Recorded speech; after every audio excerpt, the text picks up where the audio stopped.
En las salas de prensa de Madrid, durante el otoño de 2018, comenzó a circular un rumor que ningún analista político se atrevía a pronunciar en voz alta. Algunos periodistas veteranos, aquellos que habían cubierto la transición democrática española desde las sombras del franquismo, intercambiaban miradas incómodas cuando escuchaban cierto nombre pronunciado con creciente frecuencia en tertulias y cafés. No se trataba de un político convencional. Este hombre, de mirada penetrante y discurso incendiario, parecía haber emergido de las grietas mismas del sistema que España había construido cuidadosamente durante 4 décadas. Santiago Abascal Conde. Un apellido vasco que resonaba con ecos de historia violenta. Un pasado familiar marcado por amenazas terroristas. Una juventud forjada entre escoltas armados y exilios internos. Pero lo verdaderamente inquietante no era su biografía personal, sino el fenómeno que representaba. La ruptura de un pacto silencioso que había mantenido a la extrema derecha fuera del Congreso español desde la muerte de Francisco Franco. Documentos internos de partidos tradicionales, filtrados a medios extranjeros, revelaban una preocupación casi existencial. Las formaciones que habían dominado el tablero político durante generaciones veían cómo sus cimientos se resquebrajaban ante un discurso que consideraban imposible en la España moderna. ¿Qué había cambiado en el ADN político de una nación que se enorgullecía de haber enterrado sus demonios autoritarios? Los archivos de servicios de inteligencia europeos comenzaron a engrosar expedientes sobre Vox, el partido que Abascal lideraba con determinación férrea. Desde Bruselas hasta Berlín, los analistas observaban con fascinación y alarme cómo este movimiento nacionalista español desafiaba todas las predicciones, todas las teorías establecidas sobre la excepcionalidad democrática ibérica. Había algo en su ascenso meteórico que no encajaba en los modelos habituales, algo que sugería corrientes subterráneas más profundas, frustraciones acumuladas durante décadas, verdades incómodas que nadie había querido escuchar hasta que fue demasiado tarde para ignorarlas. La primera pista llegó de una fuente inesperada, un archivero jubilado del Congreso de los Diputados, cuyo nombre permanece bajo protección por razones que pronto comprenderemos, entregó a un periodista independiente una caja de zapatos repleta de documentos que supuestamente habían sido clasificados para destrucción en el año 2015. Entre facturas antiguas y actas administrativas sin importancia aparente, había algo inquietante. Copias de informes internos del Partido Popular que analizaban con precisión quirúrgica las debilidades del sistema bipartidista español. Los documentos databan de 2013, 5 años antes de que Santiago Abascal presentara oficialmente Vox como alternativa política viable. La pregunta surgía inevitable. ¿Quién había anticipado con tanta exactitud el colapso del modelo tradicional? El archivero, a quien llamaremos simplemente Manuel por motivos de seguridad, insistió en que aquellos papeles no debían existir. Según los registros oficiales, toda la documentación de aquel periodo había sido digitalizada y posteriormente incinerada, siguiendo protocolos estándar. Sin embargo, allí estaban, con sellos auténticos y firmas que cualquier experto podría verificar. Manuel confesó en una entrevista grabada en condiciones de absoluta confidencialidad que había guardado aquellos documentos porque algo en su contenido le había parecido profético, casi sobrenatural en su capacidad predictiva. Hablaban de un futuro donde la ciudadanía española harta de corrupción y separatismo, buscaría refugio en propuestas más contundentes, menos condescendientes con lo que llamaban Agenda Progresista de Desintegración Nacional. Mientras tanto, en los pasillos del edificio donde Vox estableció su primera sede oficial en Madrid, ubicado en una zona discreta cerca de la Plaza de Colón, los vecinos recordaban detalles curiosos. Una florista que mantenía su negocio en la esquina desde hacía 30 años, aseguraba que durante meses, antes de que el partido instalara su oficina, había visto entrar y salir a hombres trajeados que no pertenecían a ninguna empresa registrada en el inmueble. Llegaban siempre al atardecer, portando maletines de cuero oscuro, y permanecían dentro hasta altas horas de la madrugada. Las luces de la tercera planta se mantenían encendidas cuando el resto del edificio dormía.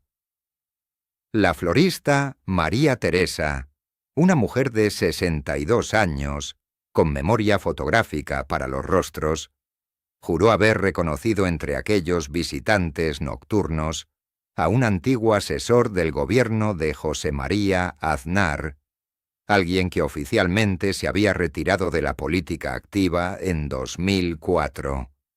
Los registros mercantiles revelaban otra anomalía. La sociedad que finalmente alquiló aquel espacio para Vox se constituyó apenas 48 horas antes de la firma del contrato, con un capital social mínimo y una dirección fiscal que correspondía a un despacho de abogados especializado en operaciones financieras complejas. Uno de los socios fundadores de aquella sociedad fantasma había trabajado previamente en una consultora vinculada a campañas electorales internacionales, con oficinas en Washington y Bruselas. Su nombre apareció fugazmente en un escándalo menor relacionado con la financiación irregular de partidos conservadores europeos durante las elecciones al Parlamento Europeo de 2014, pero el caso se cerró sin cargos por falta de pruebas concluyentes. Santiago Abascal, mientras tanto, construía su narrativa pública con una coherencia impecable. Sus apariciones en medios alternativos, podcasts y plataformas digitales mostraban a un hombre convencido, casi mesiánico en su diagnóstico de los males españoles. Hablaba con la seguridad de quien conoce secretos que otros ignoran, de quien ha visto documentos que el ciudadano común jamás podrá consultar. Sus referencias históricas eran precisas. Sus argumentos sobre la crisis territorial catalana demostraban acceso a información privilegiada. Algunos exfuncionarios del Centro Nacional de Inteligencia, retirados y dispersos por la geografía española, comenzaron a comentar entre ellos, siempre en privado, que el líder de Vox parecía manejar datos que solo circulaban en informes clasificados de seguridad nacional. Un exdiputado socialista, quien pidió mantener el anonimato por temor a represalias legales, confesó haber asistido a una cena privada en 2017, donde Abascal predijo con escalofriante exactitud los movimientos que el gobierno catalán ejecutaría en octubre de ese mismo año. Aquella cena, celebrada en un restaurante exclusivo de la capital, reunió a empresarios, periodistas y políticos de diversos signos. El exdiputado recordaba perfectamente cómo Abascal detalló no solo la declaración unilateral de independencia, sino también las vacilaciones del gobierno central, las divisiones internas del Partido Popular, incluso el papel que jugarían ciertos medios de comunicación internacionales. Cuando finalmente todo ocurrió tal como había descrito, el exdiputado sintió un escalofrío que aún le recorre la espalda cuando revive aquella noche. Los servicios de inteligencia españoles mantienen un silencio sepulcral sobre este asunto. Solicitudes de información presentadas por periodistas de investigación han sido sistemáticamente denegadas, invocando razones de seguridad nacional y protección de fuentes. Sin embargo, existe un memorándum filtrado en 2019, cuya autenticidad nunca ha sido oficialmente confirmada ni desmentida, donde un analista del CNI alertaba sobre la existencia de redes informales de comunicación entre exmiembros de cuerpos de seguridad del Estado y ciertos sectores del emergente partido Vox. El documento sugería que información sensible sobre amenazas separatistas podría estar siendo compartida fuera de los canales oficiales, alimentando una narrativa política específica. La familia de Abascal, con su larga historia en el nacionalismo vasco y su posterior enfrentamiento con ETA, proporcionaba la credibilidad perfecta para este nuevo proyecto político.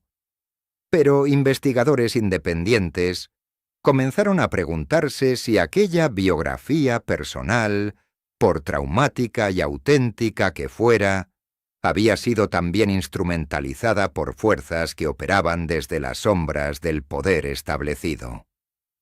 Fuerzas que veían en el ascenso de Vox no una amenaza al sistema, sino una válvula de escape controlada, un canal para canalizar frustraciones ciudadanas antes de que derivaran en movimientos verdaderamente impredecibles. En Barcelona, un periodista especializado en extrema derecha europea desapareció durante 3 días en marzo de 2019, justo cuando preparaba un reportaje sobre las conexiones financieras internacionales de Vox. Reapareció confuso, sin su ordenador portátil, incapaz de recordar exactamente qué había ocurrido. Nunca publicó aquel reportaje. Nunca volvió a investigar sobre el tema.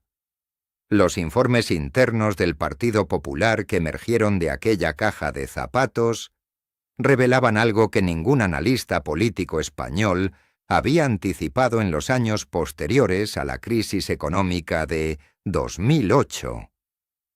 Las páginas amarillentas por el paso del tiempo contenían proyecciones estratégicas sobre la fragmentación inevitable del voto conservador en España.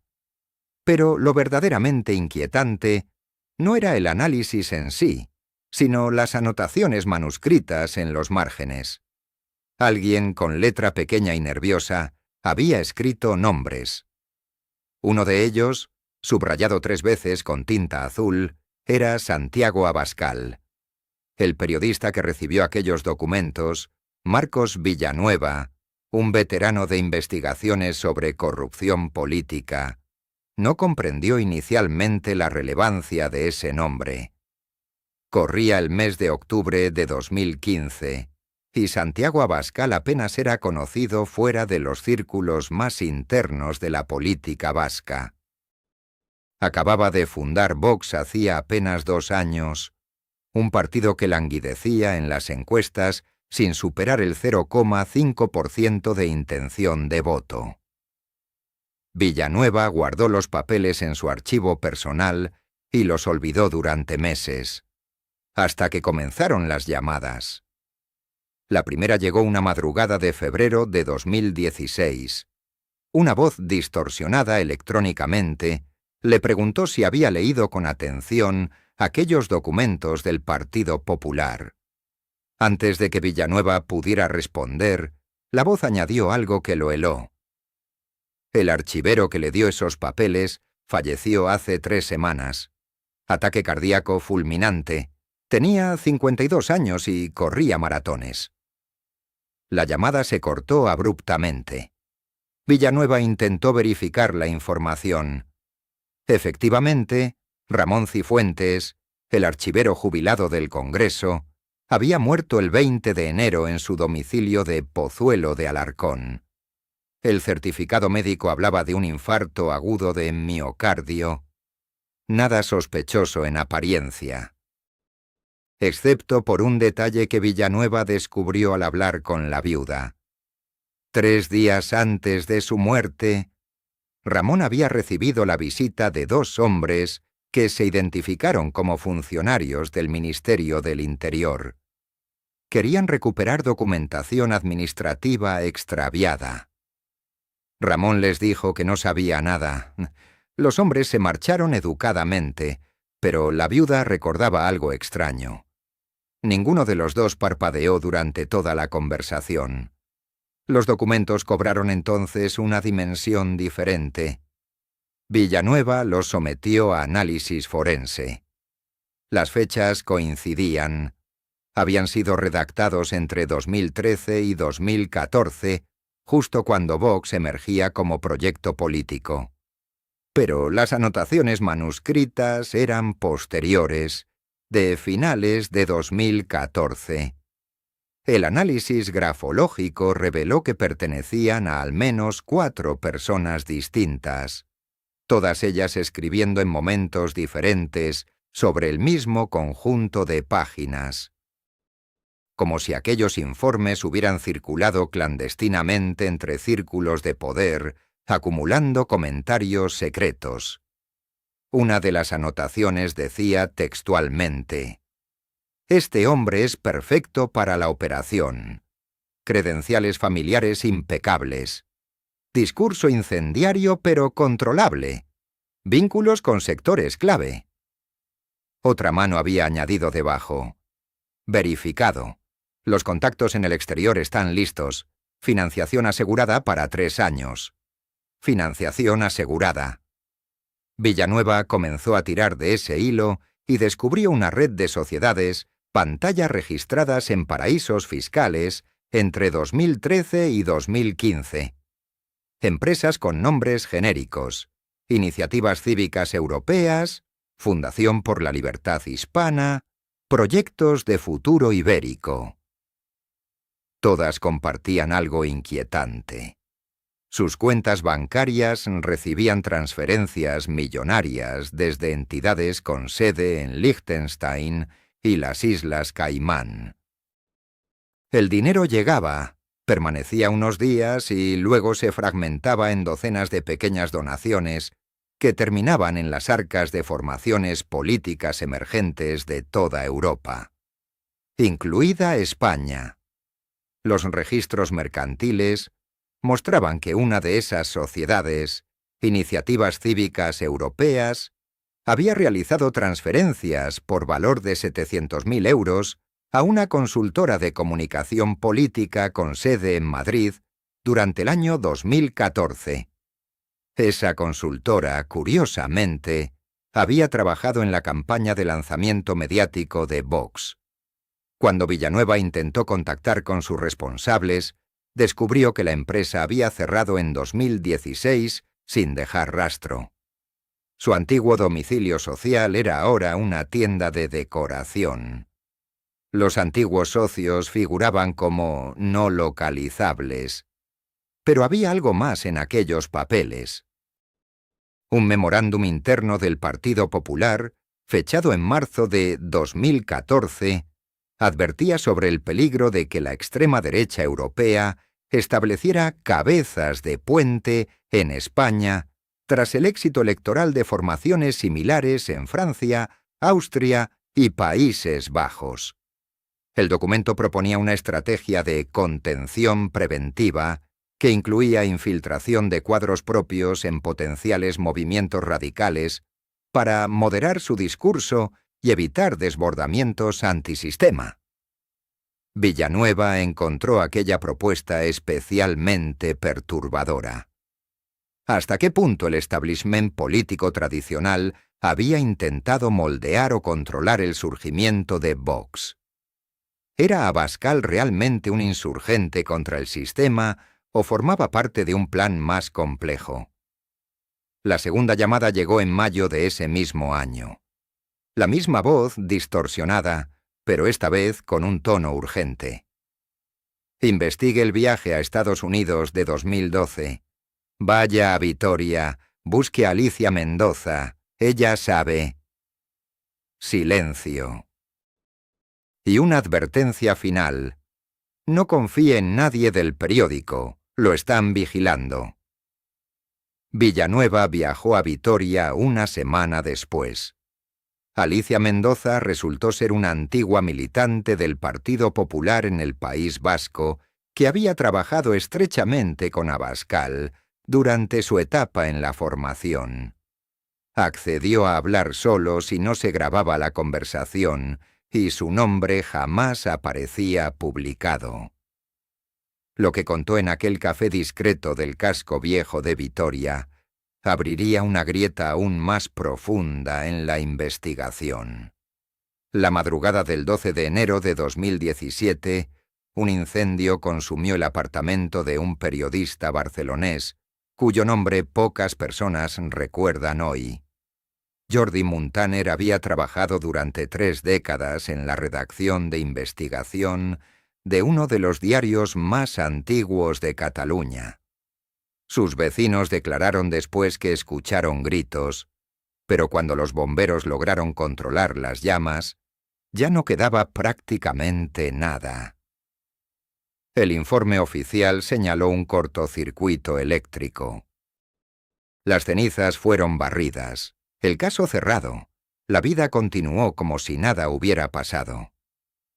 Lo que las autoridades nunca mencionaron fue el contenido de la última conversación telefónica que Muntaner mantuvo aquella noche.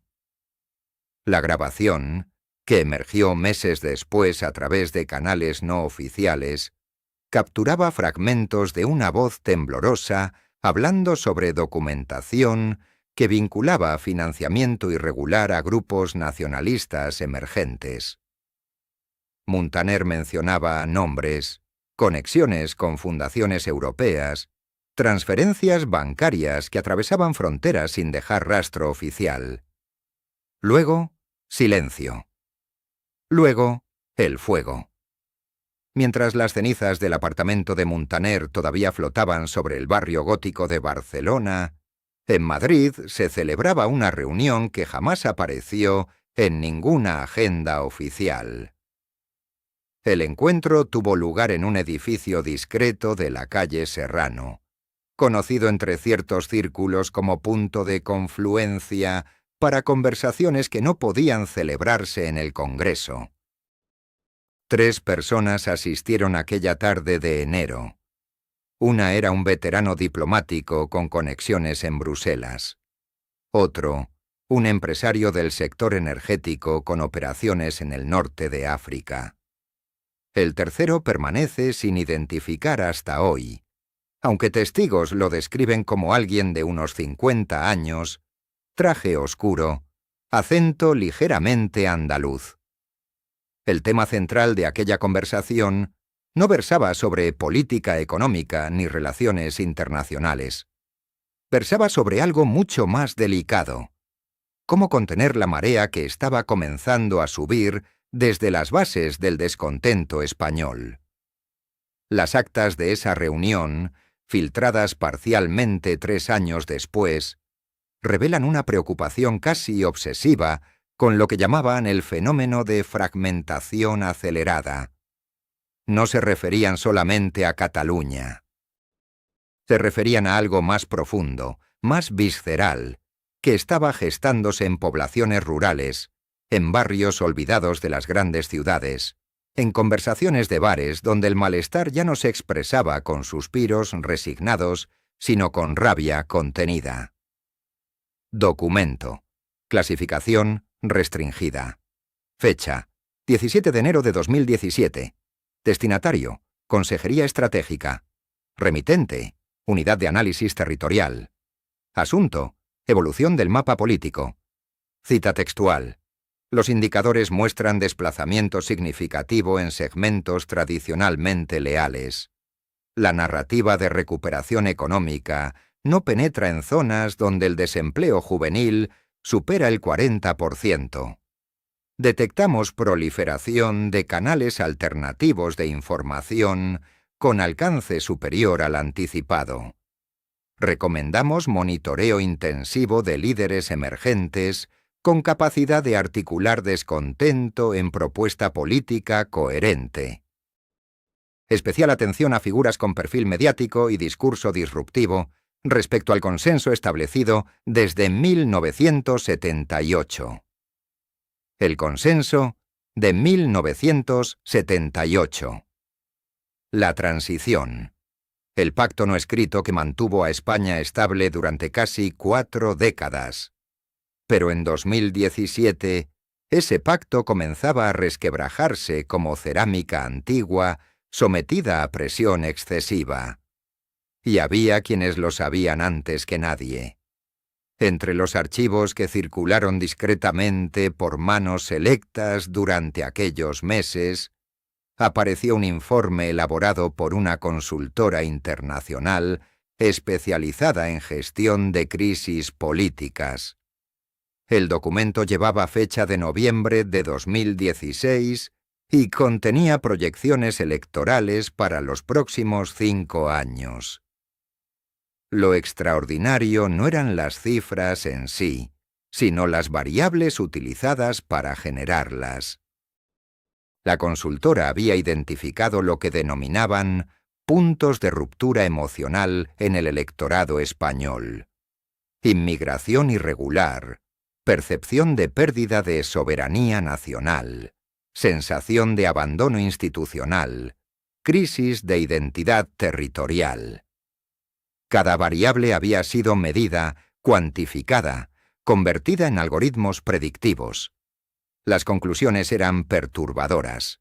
El informe anticipaba la emergencia de una fuerza política capaz de capitalizar simultáneamente todos esos puntos de ruptura. No hablaba de partidos existentes.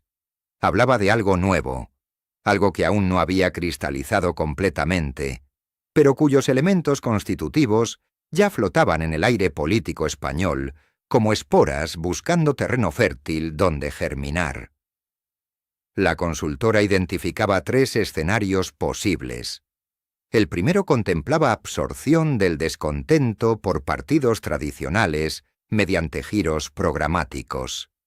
El segundo proyectaba fragmentación caótica sin liderazgo claro. El tercero, el más inquietante, describía la aparición de un líder carismático con capacidad de sintetizar frustraciones dispersas en narrativa unificadora. El informe asignaba al tercer escenario una probabilidad del 62%.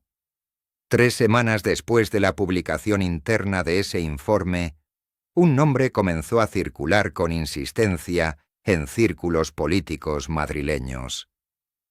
No era un nombre nuevo. Era alguien que había estado presente en la política española durante años, moviéndose en órbitas secundarias, construyendo silenciosamente una red de contactos, esperando. La espera estaba llegando a su fin. En los archivos policiales de la Brigada de Información existe un expediente abierto en marzo de 2017 que registra el incremento exponencial de actividad en redes sociales vinculadas a sectores nacionalistas españoles. Los analistas detectaron coordinación inusual entre cuentas aparentemente independientes, difusión sincronizada de mensajes, uso de técnicas sofisticadas de amplificación digital. Alguien estaba construyendo infraestructura comunicativa preparándose para algo grande. La pregunta que nadie formuló públicamente entonces, pero que resonaba en despachos cerrados, era simple y aterradora. ¿Quién financiaba aquella maquinaria? Las cenizas del apartamento de Jordi Muntaner apenas habían sido analizadas cuando comenzaron a suceder acontecimientos que parecían estar orquestados por una mano invisible. 3 semanas después del incendio, una auxiliar administrativa del Ministerio del Interior llamada Cristina Valdés solicitó una excedencia inmediata y abandonó Madrid sin dejar rastro. Sus compañeros recordarían después que en los días previos a su desaparición, la mujer parecía nerviosa, miraba constantemente por encima del hombro y había dejado de responder llamadas telefónicas. Su último día en la oficina, un jueves gris de febrero, le confió a una colega de confianza una frase enigmática que nadie supo interpretar entonces. Lo que están construyendo no es un partido político, es una máquina de guerra diseñada para fracturar todo lo que conocemos.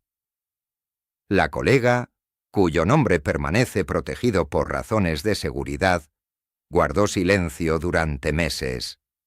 Pero cuando finalmente accedió a hablar, lo hizo con voz temblorosa y la condición de que el encuentro ocurriera en un lugar neutral, lejos de cámaras y micrófonos oficiales. Describió cómo Cristina había tenido acceso a documentos clasificados relacionados con movimientos financieros inusuales que fluían desde cuentas extranjeras hacia organizaciones políticas emergentes en España. No hablaba de cantidades pequeñas. Hablaba de millones de euros que aparecían y desaparecían en laberintos corporativos registrados en paraísos fiscales del Caribe y Europa del Este. Los registros internos del ministerio, según pudo confirmarse a través de fuentes que prefirieron mantenerse en el anonimato, mostraban un patrón desconcertante.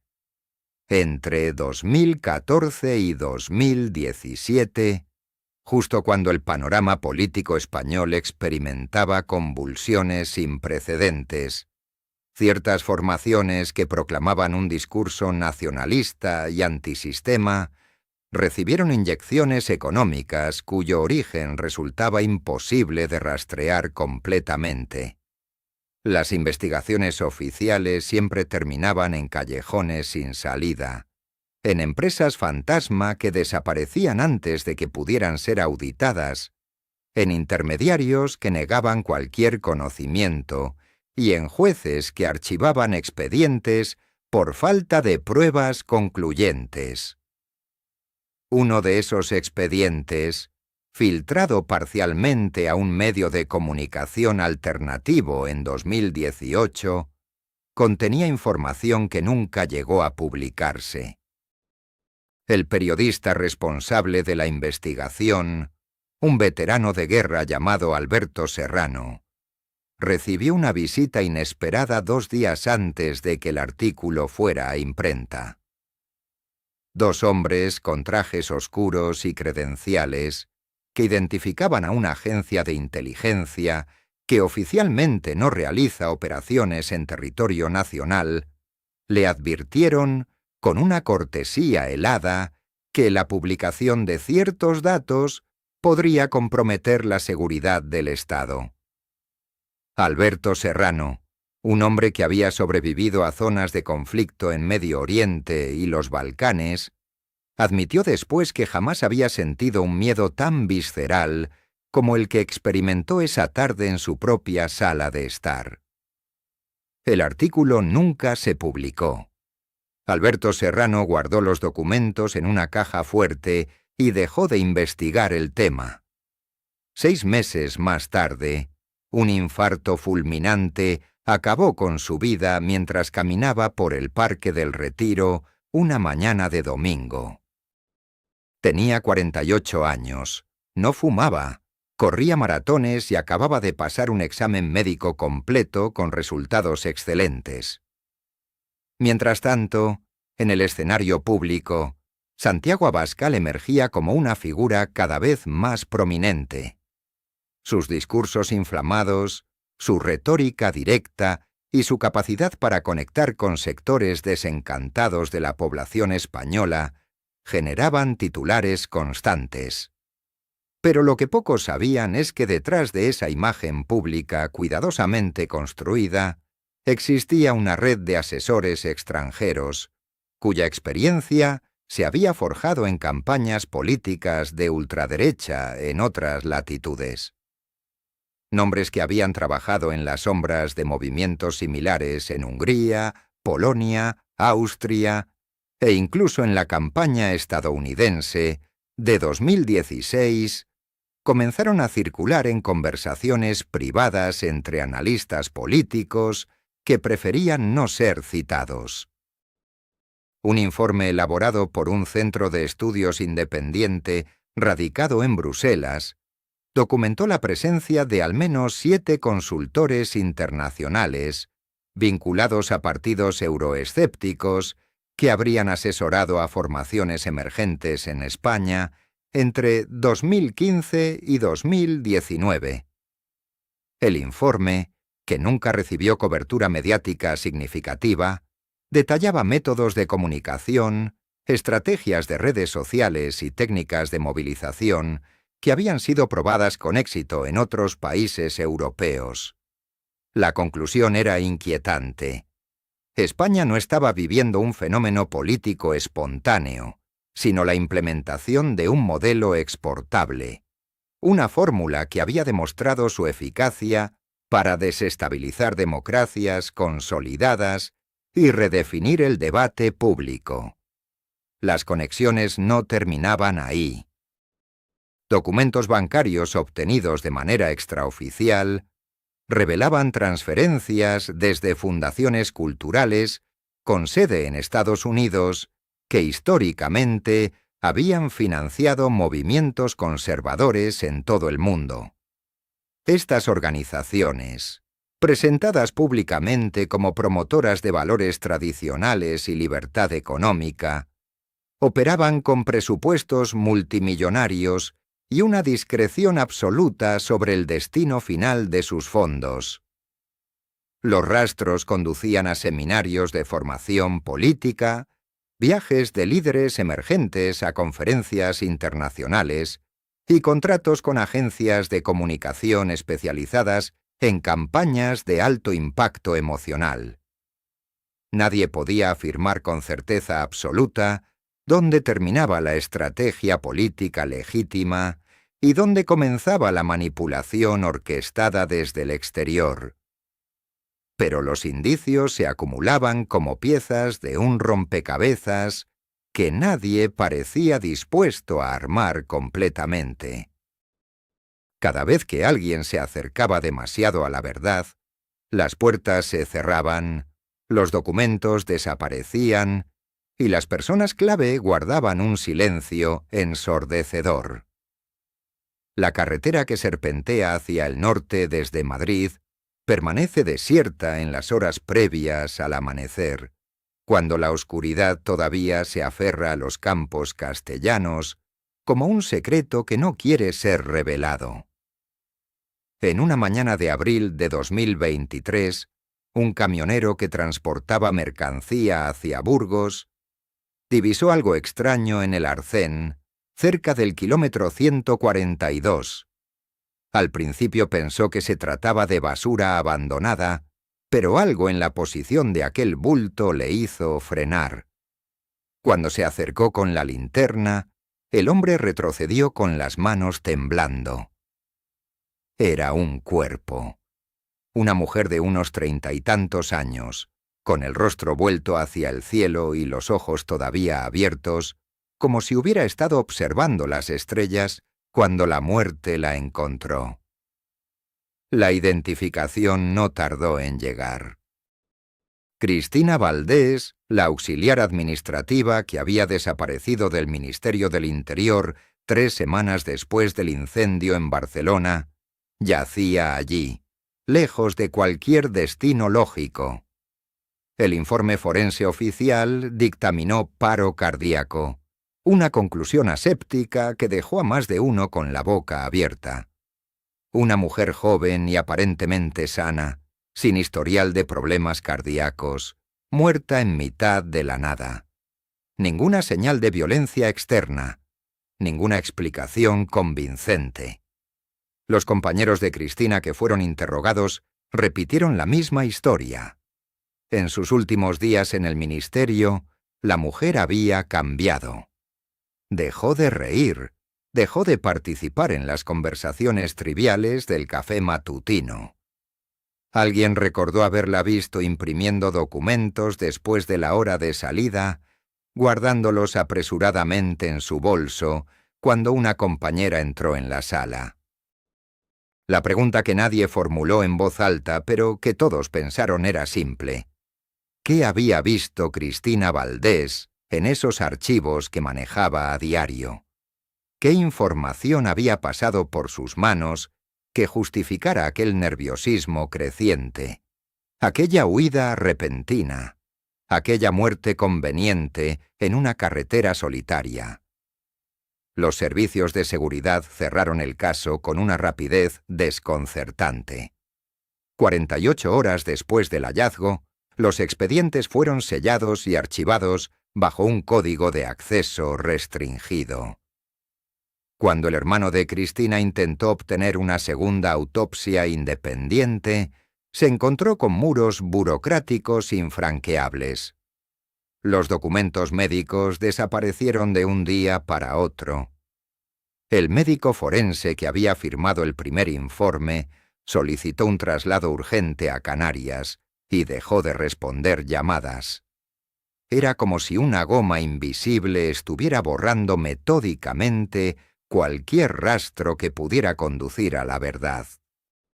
Mientras tanto, en las oficinas centrales de Vox en Madrid, un ambiente de vigilancia silenciosa había comenzado a instalarse entre los colaboradores más cercanos a Santiago Abascal. Los teléfonos personales dejaron de usarse para conversaciones sensibles. Las reuniones estratégicas se trasladaron a locaciones cambiantes, nunca anunciadas con más de una hora de antelación. Uno de los asesores senior, un hombre llamado Felipe Corrales, que había trabajado en el partido desde sus inicios, comenzó a notar seguimientos. Primero fue un coche oscuro que aparecía repetidamente cerca de su domicilio. Luego, un hombre con gafas de sol que se sentaba siempre 3 mesas más allá, en el mismo café donde Felipe desayunaba cada mañana.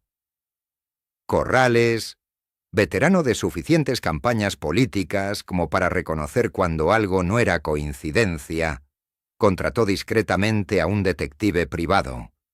Lo que el detective descubrió en 2 semanas de vigilancia era suficiente para helar la sangre.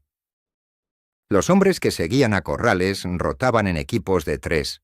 Utilizaban vehículos indistintivos registrados bajo nombres de empresas fantasma y empleaban técnicas de seguimiento demasiado sofisticadas para ser simples operativos de seguridad privada. El detective, un exmilitar con contactos en círculos de inteligencia, reconoció el patrón. Era el sello inconfundible de operaciones de vigilancia estatal, el tipo de seguimiento que solo se despliega cuando alguien en las altas esferas ha dado una orden específica. En Barcelona, un periodista independiente llamado Marc Viladrich llevaba meses investigando las conexiones financieras detrás de ciertos movimientos políticos en Cataluña.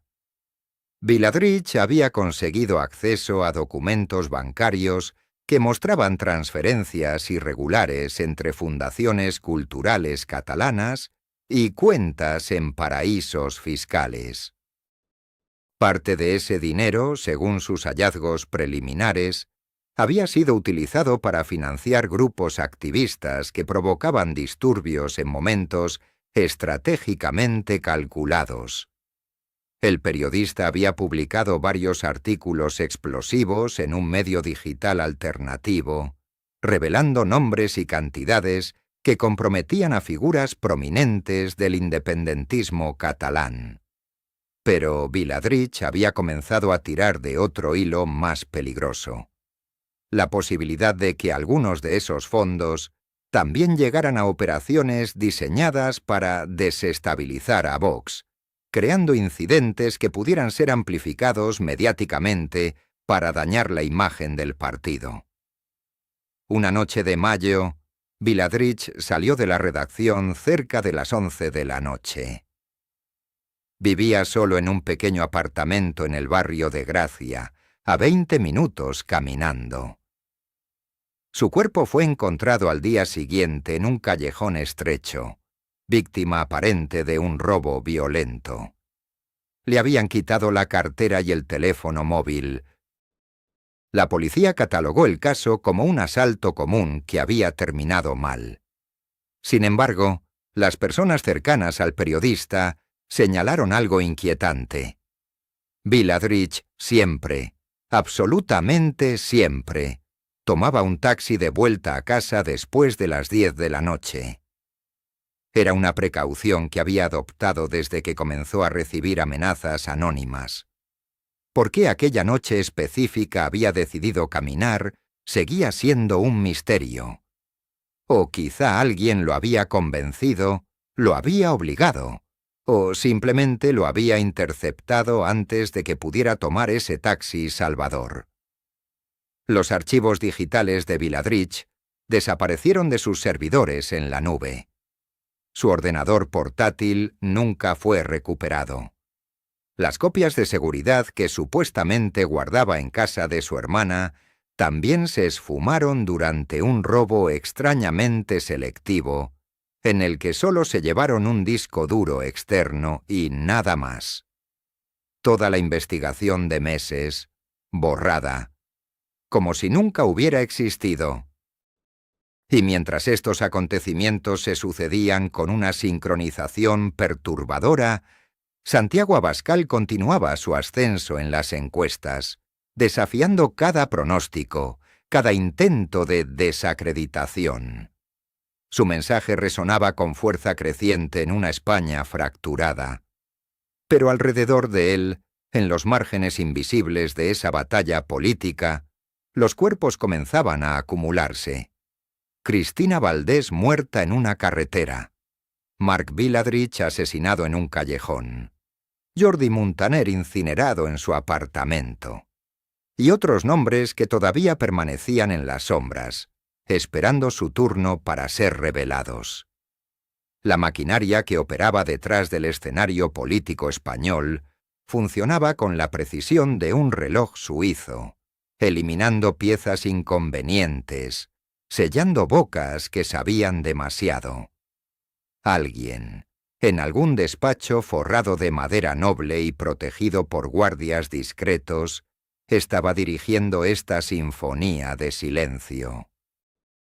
La fotografía apareció en las manos del periodista Javier Mendoza 3 semanas después del incidente en la carretera de Burgos. No llegó por correo certificado ni por mensajero oficial. Simplemente estaba allí, deslizada bajo la puerta de su apartamento en el barrio del Lavapiés, dentro de un sobre manila sin remitente ni sellos postales. Mendoza, quien había dedicado los últimos 18 años a cubrir el escenario político español para medios alternativos, sintió ese hormigueo familiar en la nuca que siempre precedía a las historias que nadie quería contar. La imagen mostraba una reunión nocturna en lo que parecía ser un salón privado de estilo clásico. 9 personas sentadas alrededor de una mesa de caoba oscura. Mendoza reconoció 3 rostros de inmediato. Un exministro del Interior que había dimitido abruptamente en 2018. Un empresario catalán vinculado a operaciones financieras irregulares en Suiza. Y Santiago Abascal.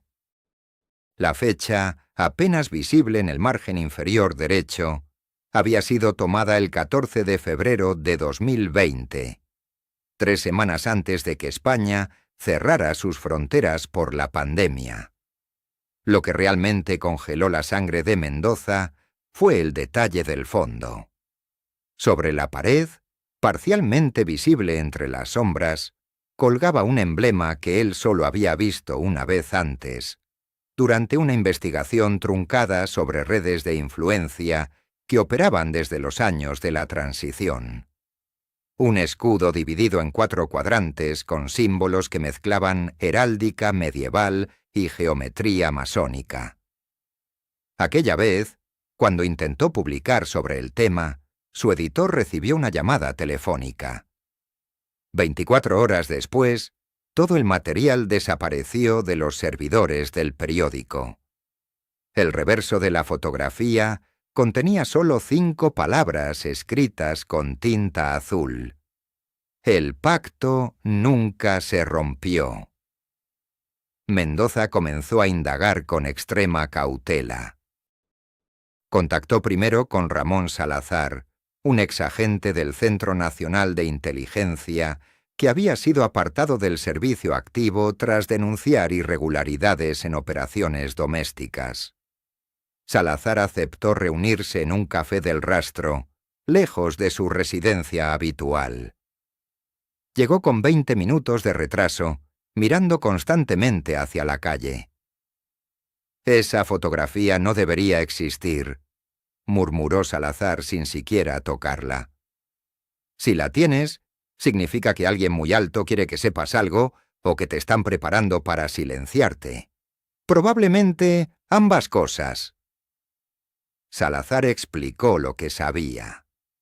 Desde los años 80 del siglo pasado, ciertos sectores de poder en España habían mantenido una estructura informal de coordinación que trascendía los partidos políticos tradicionales. No era exactamente una conspiración en el sentido cinematográfico, sino algo más sutil y peligroso. Un consenso tácito sobre los límites de lo permisible. Límites económicos, territoriales, ideológicos. Cualquiera que intentara romper ese equilibrio enfrentaba resistencia invisible pero efectiva. Abascal fue invitado a ese círculo después de las elecciones autonómicas andaluzas de 2018. Continuó Salazar, la voz apenas audible sobre el ruido del café. 12 escaños en Andalucía cambiaron todo. De repente Vox ya no era solo ruido en las redes sociales, era poder real. Y el poder real en España siempre recibe una visita. La visita, según Salazar, había sido cortés pero inequívoca. Los términos eran simples. Podía crecer, podía tener visibilidad, incluso podía gobernar en coaliciones regionales. Pero ciertas líneas rojas permanecerían intactas. La monarquía como institución vertebradora. Ciertos intereses económicos en sectores estratégicos. Y, sobre todo, la narrativa fundamental sobre la transición como proceso modélico e intocable. «¿Y qué pasó?», preguntó Mendoza. Salazar sonrió sin alegría. «Eso es lo interesante. Al principio Abascal aceptó las reglas. Pero algo cambió después de las elecciones generales de noviembre de 2019. Vox obtuvo 52 escaños. Se convirtieron en la tercera fuerza del Congreso. Y cuando tienes ese tipo de respaldo popular, comienzas a pensar que tal vez las reglas ya no aplican para ti. Lo que Salazar describió a continuación sonaba extraído de una novela de espionaje político. Durante la primavera de 2020, mientras España permanecía confinada, hubo movimientos silenciosos en los despachos del poder. Llamadas cifradas, reuniones virtuales encriptadas, mensajes borrados automáticamente. Alguien dentro de Vox había comenzado a filtrar información comprometedora sobre figuras del establishment. Documentos sobre comisiones ilegales en contratos públicos, grabaciones de conversaciones privadas, registros bancarios en paraísos fiscales. «No sabemos quién era la fuente», admitió Salazar. «Pero sí sabemos que alguien muy cercano a Abascal estaba jugando una partida peligrosa». Y luego, de repente, las filtraciones se detuvieron. El silencio había llegado exactamente el 28 de junio de 2020, el mismo día que un asesor legal de Vox, llamado Miguel Ángel Rodrigo, fue encontrado inconsciente en su domicilio de Chamberí. Oficialmente, un derrame cerebral fulminante. Tenía 41 años, practicaba deporte regularmente y no presentaba antecedentes médicos relevantes. Su ordenador personal desapareció antes de que la policía científica pudiera examinarlo. Mendoza sintió como las piezas comenzaban a encajar con aterradora precisión. ¿Y el incidente en la carretera de Burgos? Esa es la pregunta que todos nos hacemos, respondió Salazar, levantándose para marcharse. Porque quien estaba en aquel coche llevaba consigo algo que muchas personas querían recuperar. Y si estás investigando esto, probablemente ya sabes demasiado. Cuando Mendoza regresó a su apartamento esa noche, encontró la puerta entreabierta. Nada había sido robado. Pero sobre su escritorio, perfectamente centrado, había un expediente delgado. La etiqueta rezaba: Operación Equilibrio, clasificación máxima. Dentro había solo 3 documentos. El primero era un memorándum fechado en marzo de 2023, dirigido a una lista de destinatarios identificados únicamente por códigos alfanuméricos. El asunto: necesidad de corrección en narrativa disruptiva. El segundo documento era un informe de seguimiento sobre actividades de ciertos miembros de Vox considerados elementos inestables dentro de la estrategia de contención controlada. El tercero era una fotografía, la misma que había recibido semanas atrás. Pero esta vez, alguien había trazado una X roja sobre el rostro de Santiago Abascal. Mendoza supo entonces que lo que había comenzado como una investigación sobre un partido político había revelado algo mucho más profundo y oscuro. Un sistema que nunca había dejado de operar, que se adaptaba y mutaba, pero que nunca, jamás, permitía que el verdadero poder cambiara de manos. La pregunta ya no era si Abascal representaba un desafío real al establishment español, sino cuánto tiempo le permitirían continuar creyéndolo. La muerte del juez Arturo Velázquez nunca fue investigada con la profundidad que merecía. El 28 de octubre de 2022, su cuerpo fue encontrado en el despacho de su residencia particular en Salamanca, la ciudad que había elegido para retirarse tras 40 años de carrera judicial. El informe forense oficial habló de insuficiencia cardíaca aguda. Causas naturales. Un hombre de 73 años cuyo corazón simplemente decidió detenerse. Nadie mencionó que Velázquez había sido el magistrado que, en 2010, archivó discretamente una denuncia relacionada con irregularidades financieras en la Fundación Disenso, aquella organización cultural que había aparecido en los documentos bancarios vinculados a la red de financiación descubierta por Mendoza. La sobrina del juez, Marta Velázquez, enfermera de profesión, nunca creyó la versión oficial. Su tío gozaba de excelente salud.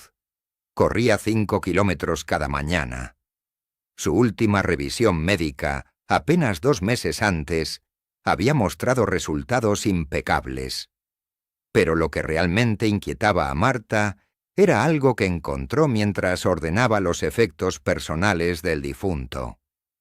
Entre los libros de derecho constitucional y las colecciones de jurisprudencia, halló una carpeta de color verde oliva escondida detrás de un tratado sobre separación de poderes. Dentro, 23 páginas mecanografiadas. Un borrador de testimonio. Un documento que Arturo Velázquez había preparado pero nunca llegó a presentar ante ninguna instancia oficial. El texto comenzaba con una fecha: 3 de abril de 2010. Velázquez describía con minuciosidad una reunión que había tenido lugar en un restaurante privado del barrio de Chamberí, en Madrid. 3 personas presentes. Él mismo. Un abogado especializado en derecho mercantil llamado Gonzalo Iturbe. Y un hombre al que Velázquez identificaba simplemente como el consejero. Según el relato del juez, aquella cena no había sido casual. Se le había pedido, con cortesía pero firmeza, que considerara ciertos aspectos antes de proceder con la investigación sobre Disenso. No hubo amenazas explícitas. solo insinuaciones. Recordatorios sobre lo delicado del momento político. Sugerencias sobre cómo ciertas revelaciones podrían desestabilizar equilibrios necesarios. Y una frase que Velázquez había subrayado en su borrador. Hay batallas que se libran en los despachos, juez, no en los tribunales. Marta Velázquez conservó ese documento durante meses sin saber qué hacer con él. Hasta que, en marzo de 2023, leyó en un periódico digital el artículo de Javier Mendoza sobre las redes de financiación política no declarada. Reconoció el nombre de la fundación. Comprendió que lo que había encontrado no era un simple recuerdo de su tío, sino una pieza más de un rompecabezas mucho mayor. Le escribió a Mendoza. Se encontraron en una cafetería cerca de la estación de Atocha. Ella le entregó las fotocopias. Él supo inmediatamente que acababa de obtener la confirmación de algo que había sospechado durante años. La trama no era reciente. Llevaba décadas gestándose, protegida por silencios estratégicos y archivos convenientes. Pero la información más perturbadora no estaba en el testimonio del juez Velázquez. Estaba en los márgenes. Anotaciones manuscritas que el magistrado había ido añadiendo con los años. Nombres, fechas, conexiones, y una serie de iniciales que se repetían. S.A. Al lado, una pregunta escrita con tinta roja. ¿Es posible que todo estuviera planificado desde entonces? Mendoza comenzó a investigar quién era Gonzalo Iturbe. El rastro no fue fácil. El abogado había fallecido en 2017, también de forma aparentemente natural, en un accidente de tráfico en la autopista A6. Su vehículo había impactado contra una mediana sin que hubiera testigos ni explicación clara. La investigación policial concluyó que probablemente se había quedado dormido al volante. Pero un detalle llamó la atención de Mendoza cuando accedió al expediente, gracias a un contacto en la Guardia Civil. El cinturón de seguridad de Iturbe había sido cortado, no roto.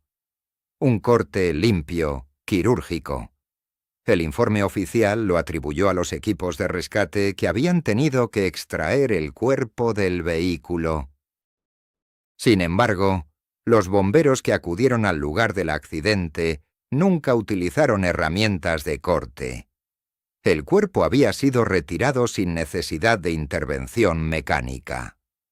Mientras tanto, en las calles de Madrid, Barcelona y Valencia, las manifestaciones comenzaban a intensificarse.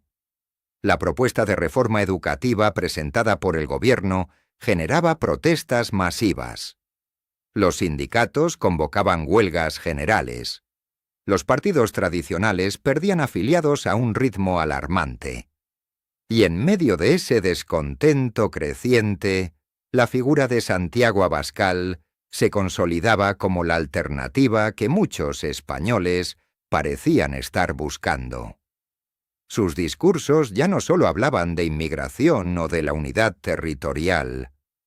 Ahora hablaban de regeneración, de limpiar las estructuras podridas, de devolver la soberanía al pueblo. Palabras que resonaban con fuerza en un país cansado de escándalos y desilusiones. En los archivos del diario donde Mendoza había trabajado años atrás, una bibliotecaria llamada Rosa Cifuentes encontró algo curioso. Un recorte de prensa de 1998. Una pequeña nota sobre la creación de un grupo de estudios estratégicos llamado Fundación Horizonte. Entre los miembros fundadores, 3 nombres conocidos del ámbito empresarial, 2 académicos de prestigio, y un joven abogado de 32 años especializado en Derecho Constitucional. Rosa envió el recorte a Mendoza con un mensaje escueto. ¿Casualidad? Mendoza amplió la imagen en su ordenador. El rostro del abogado era inconfundible. Gonzalo Iturbe. Y junto a él, en la fotografía grupal, una figura apenas visible en segundo plano. Un hombre alto, de gesto serio, con las manos cruzadas sobre el pecho. La fotografía llegó por correo ordinario a la redacción de El Mundo, el 13 de marzo de 2023. Sin remitente, sin nota explicativa. Simplemente una imagen en blanco y negro que mostraba a 5 hombres sentados alrededor de una mesa en lo que parecía ser un restaurante de lujo. La calidad sugería que había sido tomada con una cámara profesional, probablemente a finales de los años 90. 4 de esos hombres eran perfectamente identificables. Empresarios catalanes con conexiones conocidas en el mundo de la construcción y las finanzas. El quinto, sentado en el centro con una copa de vino en la mano y una sonrisa que no alcanzaba sus ojos, era Santiago Abascal. Pero no el Santiago Abascal de 2023, líder consolidado de un movimiento político que había redibujado el mapa electoral español. Este era un Abascal más joven, de aproximadamente 30 años, con el cabello más oscuro y una expresión que revelaba algo diferente. Hambre. Ambición sin pulir. La fotografía llevaba una fecha manuscrita en el reverso. 9 de julio de 1998. Elena Torrijos, la periodista que recibió el sobre, reconoció inmediatamente a 3 de los 4 empresarios. Todos habían sido investigados en diferentes momentos por supuestos vínculos con operaciones de blanqueo de capitales procedentes de Sudamérica. Ninguna investigación prosperó jamás. Los expedientes desaparecían, los testigos retiraban sus declaraciones, los jueces eran trasladados a otras jurisdicciones. Uno de ellos, Marcos Villalobos, había muerto en un accidente de tráfico en la autopista de Castelldefels en 2005. Su coche se estrelló contra un camión cisterna a las 3 de la madrugada. Las autoridades nunca explicaron qué hacía, conduciendo solo por esa carretera cuando su residencia estaba en la dirección opuesta. Torrijos pasó la fotografía a 3 expertos diferentes en autenticidad de imágenes. Los 3 llegaron a la misma conclusión. No había manipulación digital. La imagen era auténtica. Pero cuando intentó publicar la información, su editor en jefe, un hombre que había resistido presiones políticas durante 30 años de carrera, la llamó a su despacho con una expresión que ella nunca le había visto antes. Miedo puro. El editor tenía sobre su escritorio un documento que había llegado esa misma mañana. Membrete oficial. Sello del Centro Nacional de Inteligencia. El texto era breve y directo. La publicación de cierta información relacionada con asuntos de seguridad nacional podría constituir un delito tipificado en el Código Penal. No mencionaba nombres, no especificaba qué información exactamente, pero el mensaje era cristalino. La fotografía nunca se publicó. Sin embargo, alguien dentro del CNI no estaba de acuerdo con ese silencio. El 21 de abril de 2023, un sobre Manila apareció en el buzón del despacho de abogados que representaba a las familias de 3 militares españoles muertos en circunstancias extrañas durante misiones internacionales entre 2010 y 2018. Contenía copias de documentos clasificados que detallaban operaciones encubiertas en las que unidades españolas habían participado sin conocimiento del Parlamento. Operaciones que incluían vigilancia de objetivos civiles en territorio nacional, seguimientos a periodistas, interceptación de comunicaciones de políticos de la oposición. Y en esos documentos aparecía un nombre en código que se repetía con insistente regularidad. Operación Reconquista. Los abogados tardaron 3 semanas en verificar la autenticidad de los documentos. Consultaron con expertos, cruzaron datos con información pública, identificaron fechas y lugares. Todo encajaba. La Operación Reconquista no era una iniciativa oficial del gobierno español. Era una red paralela, financiada con fondos privados procedentes de una fundación registrada en Liechtenstein, que había coordinado acciones de inteligencia destinadas a neutralizar lo que denominaban amenazas al proyecto nacional español. Entre esas amenazas figuraban líderes independentistas catalanes, políticos de izquierda considerados demasiado blandos con el separatismo, jueces que investigaban casos de corrupción vinculados a ciertos partidos políticos y periodistas especializados en temas de seguridad nacional. El juez Arturo Velázquez aparecía mencionado en 7 documentos diferentes. Su nombre estaba subrayado en rojo en un informe fechado el 12 de octubre de 2022, apenas 16 días antes de su muerte. Cuando los abogados intentaron presentar esta información ante la Audiencia Nacional, el juez instructor rechazó admitir los documentos, alegando que su procedencia era irregular y que podrían constituir material filtrado ilegalmente. Pero para entonces, copias digitales de esos papeles ya circulaban por canales encriptados entre periodistas de investigación de 3 países europeos. María Soledad Ruiz, la funcionaria del Ministerio del Interior que había desaparecido en 2020, reapareció en mayo de 2023.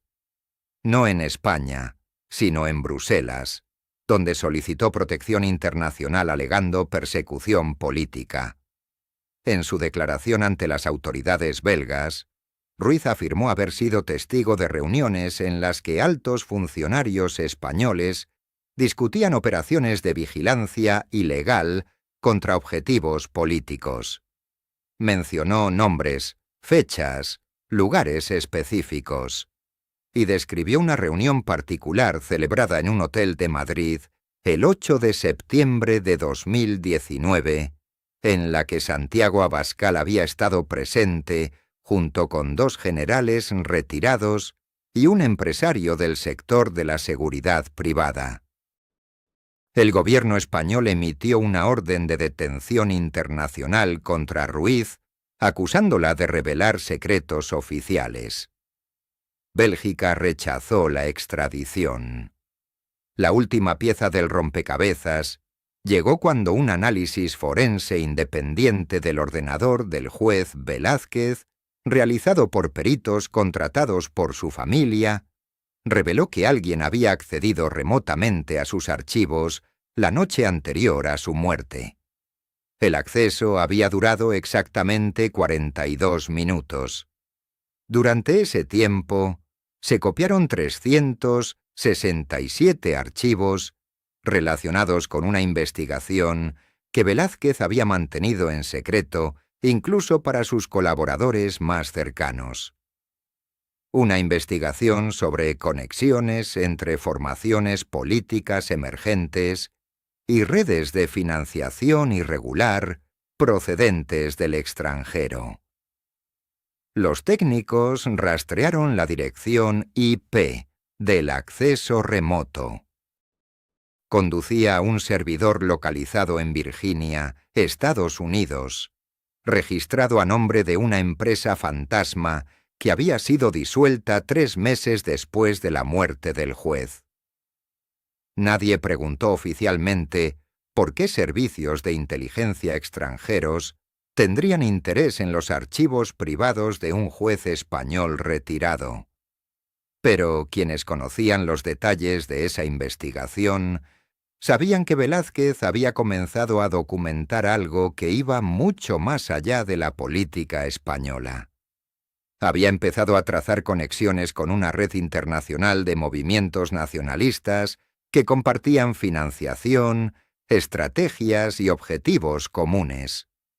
Y en el centro de esa red, como una araña tejiendo su tela con paciencia infinita, estaba un hombre que había aprendido hacía mucho tiempo que el poder real no se conquista gritando en las plazas, sino susurrando en los despachos correctos. El 23 de noviembre de 2023, exactamente 8 meses después de aquella fotografía anónima, Santiago Abascal compareció ante las cámaras con un semblante que muchos periodistas veteranos describieron como inusualmente sereno. No mencionó documentos filtrados, no habló de conspiraciones. Simplemente presentó su programa electoral con una firmeza que parecía calculada para enterrar cualquier controversia bajo capas de normalidad política. Pero en los archivos del Ministerio del Interior quedó registrada una nota curiosa. Ese mismo día, 3 funcionarios de carrera solicitaron traslados urgentes a departamentos administrativos sin relación con seguridad del Estado. Ninguno ofreció explicaciones detalladas. Uno de ellos, según fuentes cercanas, simplemente dijo que prefería dedicarse a estadísticas de tráfico. La fotografía original desapareció de la redacción de El Mundo durante una mudanza rutinaria de archivos. El periodista que la recibió insistió en que la había guardado personalmente en una carpeta rotulada, pero cuando fueron a buscarla, solo encontraron recortes de prensa sin importancia, como si alguien hubiera realizado una sustitución meticulosa. Lo que nadie pudo borrar fueron las copias digitales que circularon brevemente en foros cerrados antes de ser sistemáticamente eliminadas. Algunas personas aseguran haberlas visto, otras niegan su existencia. La verdad, como tantas veces en la historia reciente de España, quedó suspendida en ese territorio incierto donde los hechos comprobables se difuminan en sombras convenientes. Santiago Abascal continúa siendo una figura dominante en la política española. Su partido crece, sus discursos convocan multitudes, y aquella mesa de 5 hombres en un restaurante de lujo permanece como un rumor que nadie puede confirmar del todo, pero que tampoco logra desaparecer completamente.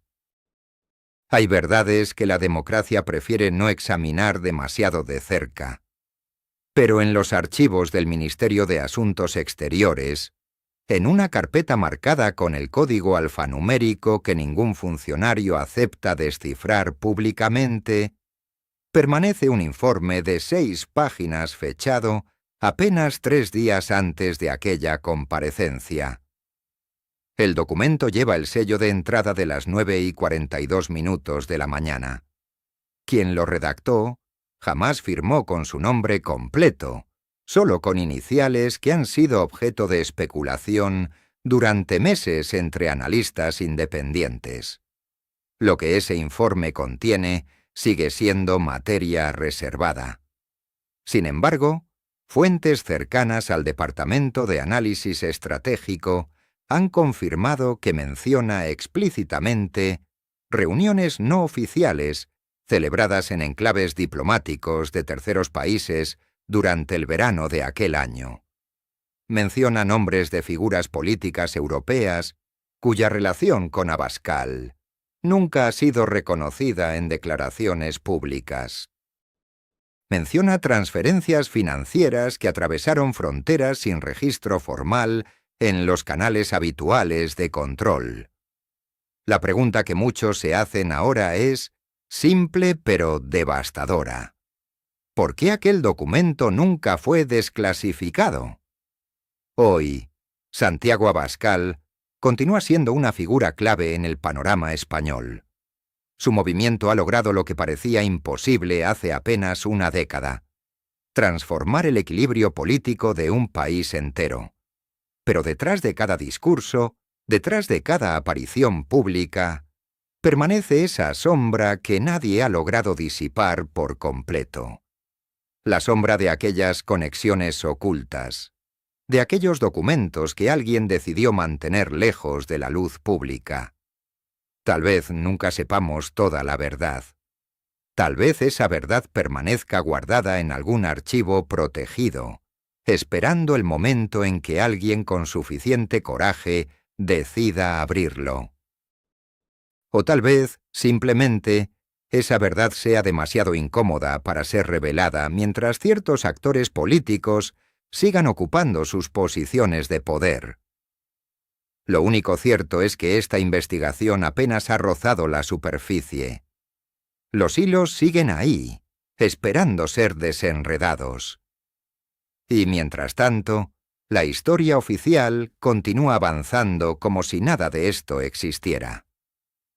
Gracias por acompañarnos hasta el final de esta investigación. Si este contenido te ha hecho reflexionar, te invitamos a suscribirte al canal para no perderte futuros hallazgos que desafían las narrativas establecidas. Deja tu like si consideras que estas preguntas merecen respuestas. Y cuéntanos en los comentarios qué piensas. ¿Deberían desclasificarse estos documentos o hay verdades que es mejor mantener en la oscuridad?